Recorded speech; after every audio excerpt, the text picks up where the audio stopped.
पश्चिम बंगाल के मालदा जिले में 11 साल की बच्ची की हुई हत्या के बाद इसकी जांच के लिए इंदौर की डॉक्टर दिव्या गुप्ता, जो राष्ट्रीय बाल संरक्षण अधिकार आयोग (NCR) के सदस्य भी है, तनावपूर्ण माहौल में बंगाल के दौरे के लिए पहुंची। पूरी घटना में क्या चूक हुई बताया। उनकी रिपोर्ट दिल्ली जाएगी।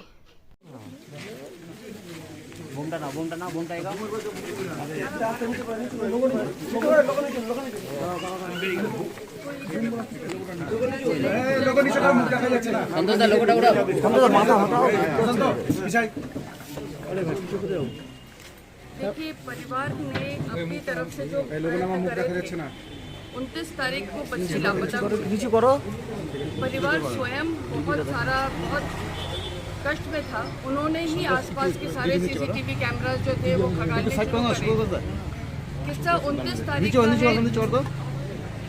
29 तारीख का है, लेकिन 29, 30, 31 हो जाती है, तब जाके कहीं बात आगे बढ़ती है।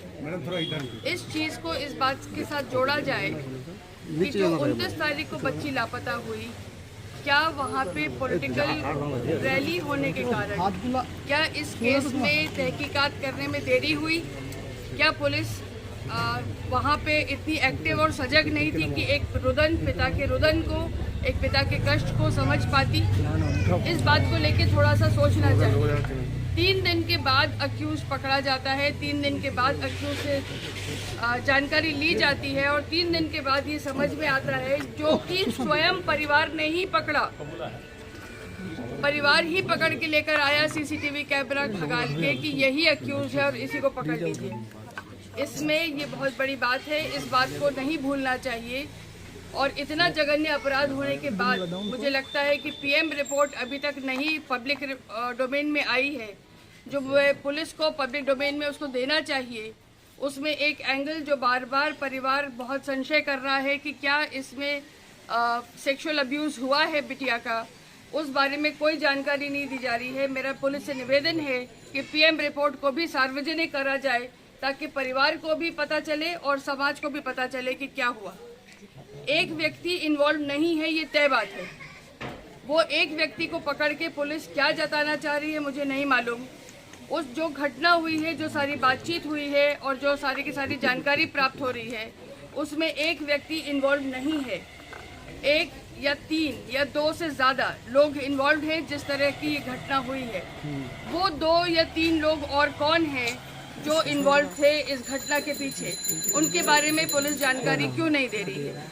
और अगर उन्होंने ये करा है तो उसमें कौन लोग इन्वॉल्व हैं और क्या मंतव्य है, ये भी जानने का विषय होगा। वो जो हथियार जिससे ये अपराध हुआ है, वो अपराध पुलिस अभी तक नहीं ले पाई है।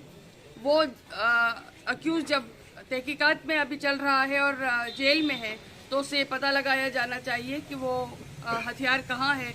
जब उसने बॉडी बता दी तो हथियार भी बता सकता है और हथियार को भी हम ले सकते हैं। इस तरह से कुछ ऐसी चीज़ें हैं, बिंदु हैं, जिनके बारे में यदि जानकारी मिलेगी तो हमारा केस स्ट्रांग होगा। और केस स्ट्रांग होके इस व्यक्ति को जितनी कड़ी से कड़ी सज़ा हो, वो कड़ी से कड़ी सज़ा होनी चाहिए और इसको फास्ट ट्रैक कोर्ट में लिया जाना चाहिए, ताकि हीनियस क्राइम्स के तहत आता है ये, और इसमें बहुत कड़ी सज़ा हो। इंक्वायरी पुलिस करेगी, हमारा काम था, हमने उस बात को एक्सपेडाइट करा है। कुछ बिंदु हैं जो अभी हमने डिस्कस करके पता करे हैं, और वो बिंदुओं के बारे में अब पुलिस के साथ और चर्चा होगी। डॉक्टर साहब को से भी चर्चा होगी जिन्होंने पोस्टमार्टम करा है, और बाकी अधिकारियों से भी चर्चा हो रही है। परिवार से मिलके मुझे जो बहुत बिंदु कुछ पता चले, वो मैं पुलिस के साथ अब बैठ के आगे चर्चा करूँगी। मैडम, आप सैटिस्फाइड है? मैं सेटिस्फाइड नहीं हूँ, इसीलिए तो यहाँ तक आए हैं और ये चर्चा हो रही है। इसीलिए दिल्ली से पूरी की पूरी टीम यदि तहकीकात करने आई है तो इसीलिए आई है कि 8 दिन गुजर जाने के बाद भी हम किसी निष्कर्ष पर यदि नहीं पहुँचे, इसका मतलब ये है कि कहीं ना कहीं कुछ न कुछ लॉज, रूल्स और शासन प्रशासन के लैप्सेस हैं, जिनके बारे में हमको पता करना है। SP DM के साथ और बात करें? अभी बात नहीं हुई है, बात करेंगे। मैम, ये क्या प्री प्लान मर्डर है क्या? This is exactly what we want to find out, क्योंकि अगर वो जिस गोडाउन में मिली है और उसने बताया है वो गोडाउन उसी रिश्तेदार का है, उसी पिताजी का है, तो वो क्यों है और किस लिए है, ये हमको पता लगाना पड़ेगा।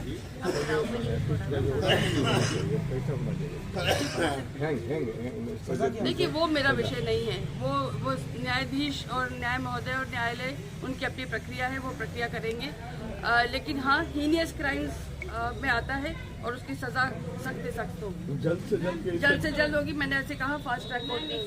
जी देखिए, मैं इस बात को लेकर बहुत चिंतित भी हूँ, क्योंकि उस दिन जब यहाँ पॉलिटिकल रैली थी तो आपकी महिला मुख्यमंत्री जी हैं और मैं उनसे बहुत अपेक्षा करूँगी कि इस तरह के केसेस में उनका अभी तक कोई स्टेटमेंट न आना अपने आप में मेरे लिए बहुत दर्द का विषय है। मेरी बहन है वो। मैं आपको बस एक सवाल पूछना चाहती हूँ कि कड़ी से कड़ी सजा आपके हिसाब से क्या होता है? देखिए, वो मेरा विषय नहीं है अभी, वो विषय एक अलग विषय है, वो चर्चा हम अलग ढंग से करेंगे। स्टेट सुरक्षा कमीशन भी आए थे, वो भी बात करती गए। बार बार जब आप लोग आते हैं तो उसी का वहाँ पर वो जो इंसिडेंट का इलाका है वहाँ पर वो पहुँच जाते हैं। कौन पहुँचा? स्टेट देखिए, मैंने आपसे अभी कहा एक बात जो आप लोगों ने शायद नोट नहीं करी, कि वो एक व्यक्ति इन्वॉल्व नहीं है, उसमें 2 या 3 लोग इन्वॉल्व हैं। वो 2 या 3 लोग कहाँ हैं? वो 2 या 3 लोग कौन है जिनको प्रोटेक्ट करा जा रहा है? अब समझ में आ रहा है आपको? तो अब बात समझ में आई है कि आप वो 2 या 3 लोग कौन है जिनको प्रोटेक्ट करा जा रहा है, उस एंगल पर क्यों नहीं जांच हो रही, और शासन और प्रशासन अभी तक चुप्पी साधे क्यों बैठा हुआ है, इस बात को लेकर भी चर्चा की जानी चाहिए। क्या वो लोग पॉलिटिकल सपोर्ट पे हैं? हो सकता है हो, बिना उसके तो कोई पॉसिबिलिटी नहीं है, हो सकता है हो, उसके बारे में क्यों नहीं तहकीकात की जा रही? तो मैं माननीय मुख्यमंत्री जी से चाहूंगी कि वो भी एक बयान दें। सेंट्रल एजेंसी से इंक्वायरी कराना चाहिए, सेंट्रल एजेंसी से इंक्वायरी कराना चाहिए। आपकी पुलिस पे आपको शक है क्या? आप क्या सोचते हैं? आपकी पुलिस क्या सक्षम नहीं है? बंगाल पुलिस सक्षम नहीं है क्या?